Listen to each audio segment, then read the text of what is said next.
Hi everyone, मैं हूं आप सभी का अपना प्रशांत भैया और लेकर आ गया हूं रैपिड रिवीजन का अगला चैप्टर जो कि है लाइफ प्रोसेस। बहुत बड़ा चैप्टर है ना। अच्छा, इससे पहले हमने एक चैप्टर का रैपिड रिवीजन पूरा कवर कर रखा है जो कि है केमिकल रिएक्शन एंड इक्वेशन, उसको आप देख सकते हो, ठीक है। बट ये बड़ा चैप्टर है, मुझे पता है, बट कम समय के अंदर हम आज इसको रिवाइज करने वाले हैं। तो देखो, अगर आपको इस चैप्टर को डिटेल में पढ़ना है, टेंशन की बात नहीं है, मैंने पढ़ा रखा है इसी चैनल के ऊपर, ऐसा आपको थंबनेल दिखेगा, पढ़ लेना, 2 घंटे में एकदम डिटेल में पढ़ा रखा है। बट आज हम कर रहे हैं रिवीजन, और वो भी सिर्फ और सिर्फ 25 से 20 मिनट के अंदर। चलो फटाफट से देखते हैं लाइफ प्रोसेस होता क्या है। देखो, लाइफ प्रोसेस कुछ नहीं होता, वो सारे प्रोसेसेस जो कि जिंदा रहने के लिए आवश्यक हैं, अनिवार्य हैं। सारे प्रोसेसेस जो हमें जिंदा रख पाते हैं। जैसे कि कौन कौन से 4 प्रोसेसेस हमें इस चैप्टर के अंदर पढ़ने हैं? Nutrition, respiration, transportation, excretion. एक एक करके पढ़ते हैं। सबसे पहले न्यूट्रिशन भैया को उठा लेते हैं और इसको डिटेल में समझते हैं। चलो, पहली बात आती है न्यूट्रिशन होता क्या है। क्या है भैया न्यूट्रिशन? समझा देता हूं। Nutrition is obtaining the food and utilising the food. खाने को खाना और उसकी एनर्जी को यूटिलाइज करना, उस पूरे प्रोसेस को हम बोलते हैं क्या? न्यूट्रिशन। कितने टाइप के होते हैं भैया न्यूट्रिशन? 2 टाइप के, ऑटोट्रॉफिक, हेटेरोट्रॉफिक। ऑटोट्रॉफिक कौन से? जो कि खुद का खाना खुद बनाते हैं, सेल्फ, है ना, खुद से ही अपना खाना बनाते हैं, जैसे कि प्लांट्स। डिटेल में बात करेंगे। हेटेरोट्रॉफिक क्या होता है? वो जो कि दूसरों पे डिपेंडेंट होते हैं अपने न्यूट्रिशन के लिए, जैसे कि हम। अब देखो, हेटेरोट्रॉफिक है 3 टाइप का। सबसे पहले आ जाता है क्या? होलोजोइक। ध्यान से देखना बेटा, होलोजोइक न्यूट्रिशन। होलोजोइक न्यूट्रिशन वो होता है जो कि हम फॉलो करते हैं। हम क्या करते हैं? सॉलिड खाने को खाते हैं और हमारी बॉडी के अंदर डाइजेशन होता है। उस पूरे प्रोसेस को हम बोलते हैं होलोजोइक। होलोजोइक न्यूट्रिशन 5 स्टेप्स के अंदर होता है, वो मैं आगे आपको बताऊंगा। अगला देखते हैं सेप्रोफेटिक। सेप्रोफेटिक न्यूट्रिशन क्या होता है? मतलब आप ये समझो कि ये सेप्रोफेटिक जो है ना, ये डेड एंड डीकेइंग मटेरियल्स को खाते हैं, है ना। डेफिनेशन पढ़ लेना, organisms feed on dead and decaying matter, food is digested externally. मतलब इसके अंदर खाना बॉडी के अंदर डाइजेस्ट नहीं होता, खाना बाहर डाइजेस्ट होता है। बहुत ज्यादा इंपॉर्टेंट पॉइंट है, एग्जांपल याद रखना, ब्रेड, मोल्ड, मशरूम, यीस्ट वगैरह वगैरह, ठीक है। उसके अलावा है पैरासिटिक। पैरासिटिक, बालों में जू लगी है, जू, वही होता है भाई पैरासाइट, है ना। तो पैरासिटिक न्यूट्रिशन वो होता है organisms derive nutrition from plants और एनिमल विदाउट किलिंग देम। मतलब वो एक होस्ट के ऊपर होते हैं और उस होस्ट से खाने को लेते हैं और उस होस्ट को मारते नहीं है, ठीक है। जैसे जू हमारे बालों में लग जाती है तो हमसे ब्लड लेती रहती है बट हमें मारती नहीं है, वही सेम, ठीक है। तो इसके क्या होते हैं एग्जांपल याद रखेंगे, जो कि है टेपवर्म, लाइस। ये एग्जांपल आप इसके याद रखोगे। 3 टाइप के हो गए, समझ आ गया, क्लियर है। आगे बढ़ते हैं, चलिए। तो आपका बेसिकली हेटेरोट्रॉफिक के अंदर तो इतना ही है, बट ऑटोट्रॉफिक आपको पढ़ना पड़ेगा, क्योंकि ऑटोट्रॉफिक प्लांट्स करते हैं। कैसे करते हैं? फोटोसिंथेसिस। भैया बचपन से पढ़ते आ रहे हैं फोटोसिंथेसिस। अच्छा, ये रिएक्शन बचपन से देखते आ रहे हो? ये वाली रिएक्शन बिल्कुल देखते आ रहे हैं भैया। क्या होता था इस रिएक्शन के अंदर? कार्बन डाइऑक्साइड, पानी, क्लोरोफिल और सनलाइट की मदद से क्या बनता था? ग्लूकोज और ऑक्सीजन और वाटर। याद है ना? रिएक्शन ऑफ फोटोसिंथेसिस बहुत ज्यादा इंपॉर्टेंट है। ये बैलेंस आपको जो इक्वेशन है ये आपको याद रखनी है। अच्छा, एक चीज याद रखना, बहुत इंपॉर्टेंट पॉइंट बता रहा हूं, जो एनर्जी होती है ना, प्लांट्स जो होते हैं ना, अपनी एनर्जी को वो पता है कैसे स्टोर करके रखते हैं? वो स्टार्च के फॉर्म में स्टोर करते हैं। जबकि ह्यूमंस कैसे स्टोर करते हैं? ह्यूमंस ग्लाइकोजन की फॉर्म में अपनी एनर्जी को स्टोर करके रखते हैं, ठीक है। आगे बढ़ते हैं। अब देखो, कुछ स्टेप्स होते हैं कि ये जो फोटोसिंथेसिस का जो प्रोसेस होता है ना, इसके कुछ स्टेप्स होते हैं। बेसिकली 3 ही स्टेप होते हैं, स्टेप याद रखना क्योंकि बार बार क्वेश्चन आ जाता है। पहला स्टेप होता है absorption of light energy by chlorophyll. Chlorophyll सारी लाइट एनर्जी को अब्जॉर्ब करता है। उसके बाद स्टेप आता है conversion of light energy into chemical energy and splitting of water molecules, ठीक है। वाटर मॉलिक्यूल स्प्लिट हो जाते हैं, जो आपकी लाइट एनर्जी है वो केमिकल में कन्वर्ट हो जाती है। और लास्ट स्टेप आता है reduction of carbon dioxide to carbohydrate, carbohydrate का बन जाना।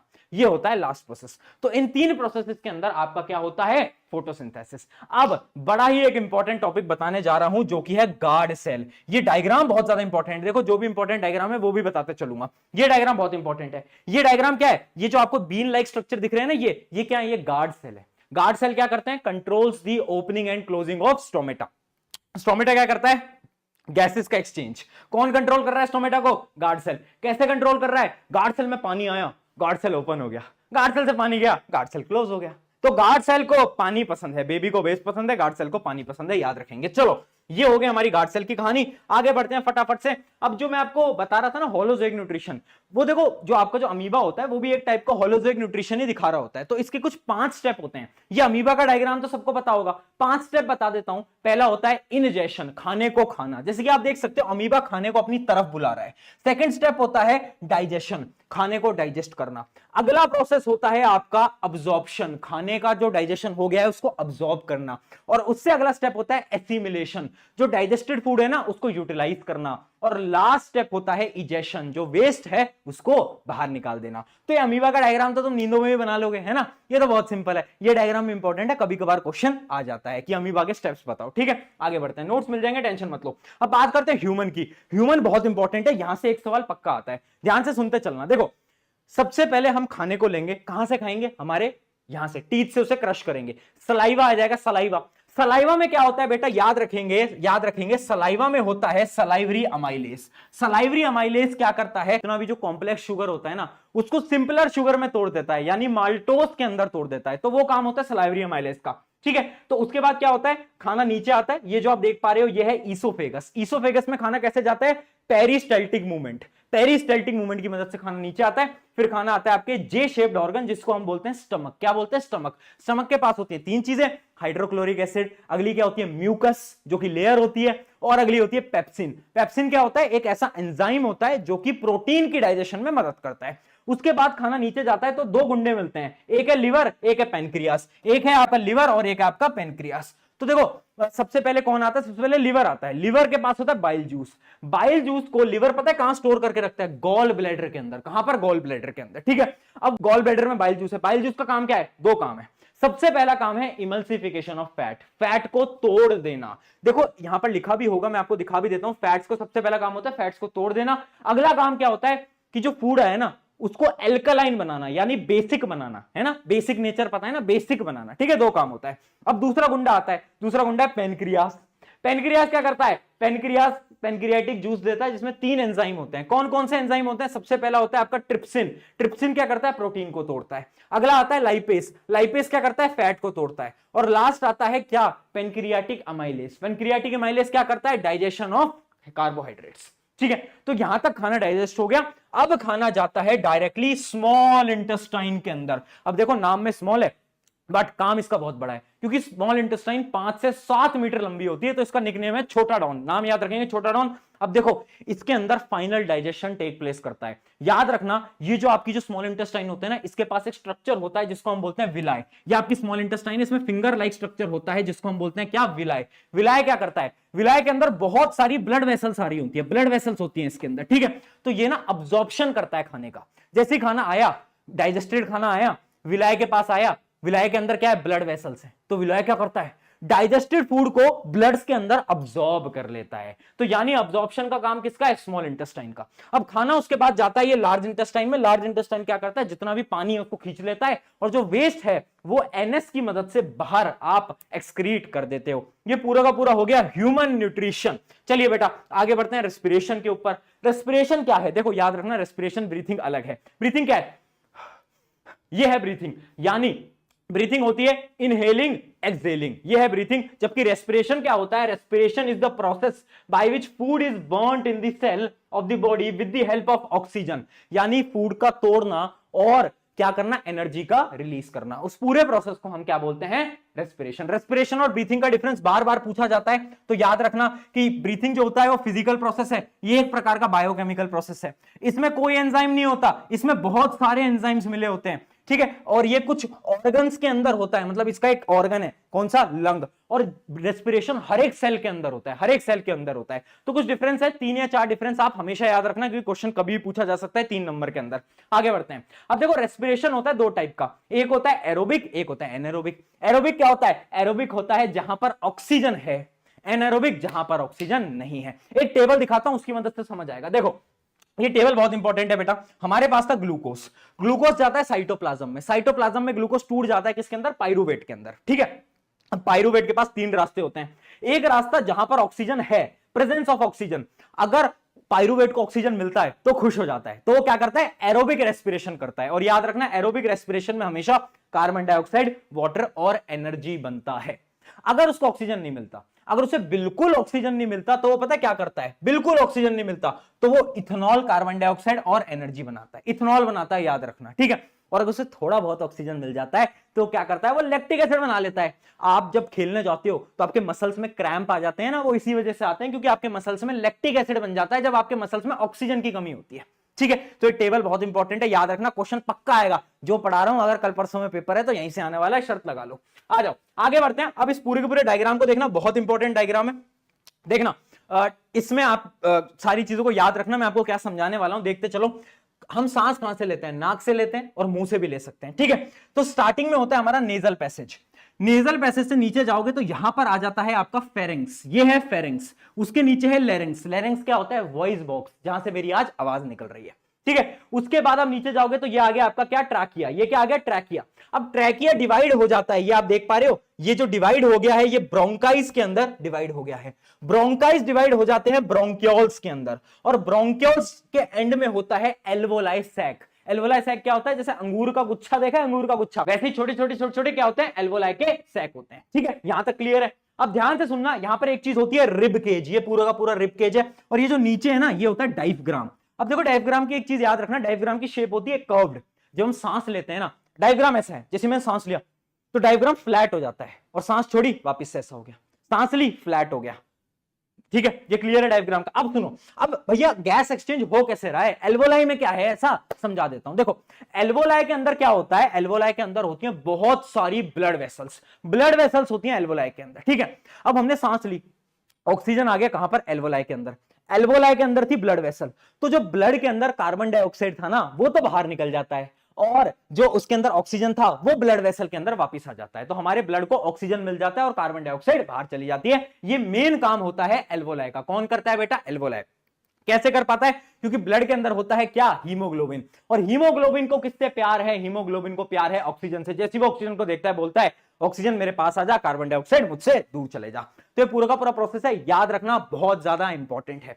चलिए बेटा आगे बढ़ते हैं। अब बात करते हैं ट्रांसपोर्टेशन की। ट्रांसपोर्टेशन क्या है? मूवमेंट करना है। किन की मदद से होगा? तीन चीजों की मदद से होगा। पहले है ब्लड। ब्लड क्या है? ब्लड एक टाइप का फ्लूइड है, सबको पता है। ब्लड के क्या क्या पार्ट्स होते हैं? एक तो होती है प्लेटलेट्स, आपके कहीं लग जाती है तो ब्लड क्लॉटिंग हो जाती है, किसकी मदद से होती है बेटा? प्लेटलेट्स की मदद से। उसके अलावा एक होता है प्लाज्मा। प्लाज्मा क्या होता है? ब्लड फ्लूइड होता है, बस इतना याद रखो, पानी होता है ब्लड का। अगली चीज है ब्लड सेल।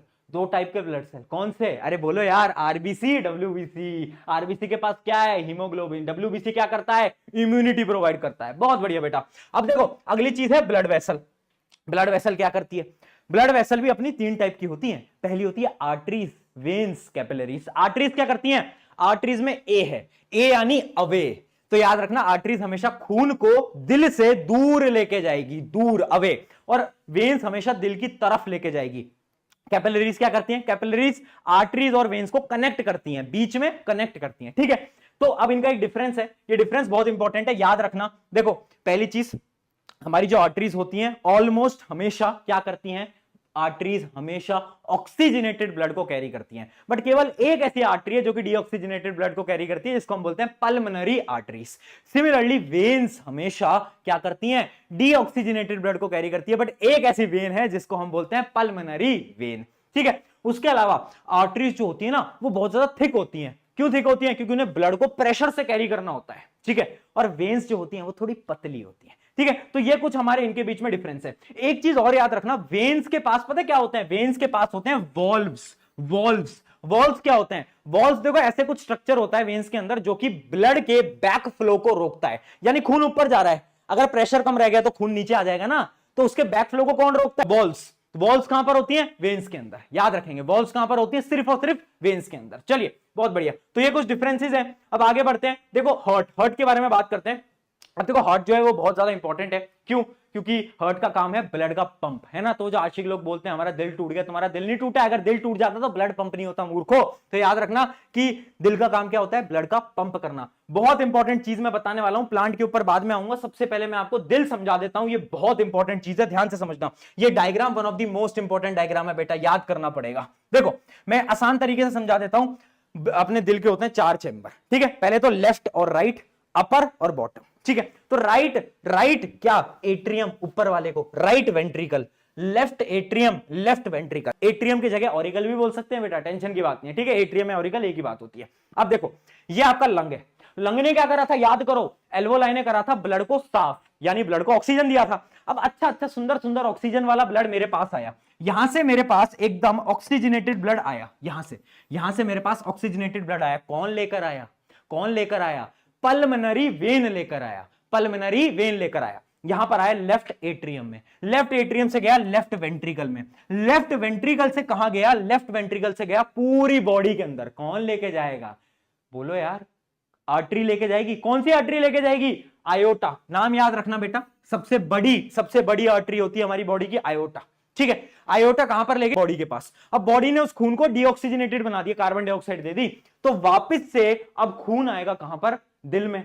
दिल में कौन लेकर आएगा? कौन सी वेन लेकर आएगी? मैं बता देता हूं, उस वेन का नाम होता है वीना कावा। वीना कावा वापस लेकर आती है कहां पर? Right atrium. राइट एट्रियम से राइट वेंट्रिकल, राइट वेंट्रिकल से वापस से खून जाता है कहां पर? लंग में। कौन लेकर जाएगा? अब की बार लेकर जाएगी पल्मोनरी आर्टरी। कौन? Pulmonary artery. याद रहेगा, ये पूरा का पूरा प्रोसीजर है, ये बहुत इंपॉर्टेंट साइकिल है, इसे याद रखनी है।